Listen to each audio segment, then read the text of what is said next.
ফিলিস্তিনের গাজায় ইসরায়েলি হামলায় ২৪ ঘণ্টায় আরও ১৭ ফিলিস্তিনি নিহত হয়েছেন। এতে করে ২০২৩ সালের অক্টোবর থেকে এ পর্যন্ত মোট নিহতের সংখ্যা ৫১,০০০ ছাড়িয়েছে। এই হামলায় আহত হয়েছেন আরও লক্ষাধিক ফিলিস্তিনি। মঙ্গলবার গাজার স্বাস্থ্য মন্ত্রণালয়ের বরাতে এক প্রতিবেদনে এই তথ্য জানিয়েছে আল জাজিরা।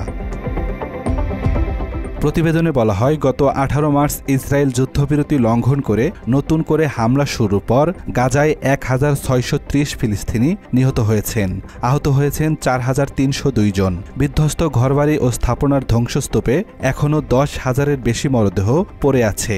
ভারী উদ্ধার সরঞ্জামের অভাব এবং রাস্তাঘাট ধ্বংস হয়ে যাওয়ায় ও অব্যাহত হামলার কারণে অ্যাম্বুলেন্স পৌঁছাতে না পারায় এসব দেহাবশেষ উদ্ধার করা সম্ভব হচ্ছে না।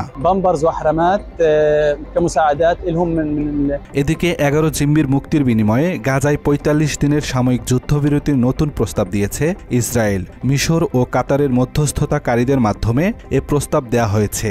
জবাবে বিবৃতিতে ফিলিস্তিনের স্বাধীনতাকামী সংগঠন হামাস জানিয়েছে, প্রস্তাবটি পর্যালোচনা করা হচ্ছে।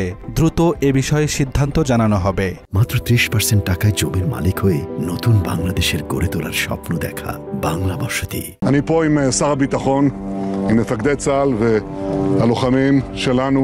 যুদ্ধবিরতি চুক্তিতে যেতে এখনও নিজেদের মূল দাবিতে অটল রয়েছে হামাস। তাদের দাবি, গাজায় যুদ্ধ সম্পূর্ণ বন্ধ করতে হবে এবং সেখান থেকে ইসরায়েলের সব সেনা প্রত্যাহার করে নিতে হবে। The request to disarm Hamas is not even acceptable to hear. এর আগে হামাসের জ্যেষ্ঠ কর্মকর্তা সামি আবু জোহরি রয়টার্সকে বলেন, ইসরায়েলকে শত্রুতা সম্পূর্ণ বন্ধ করতে হবে। হামাসের এই দাবি যুদ্ধবিরতির প্রস্তাবে পূরণ হয়নি।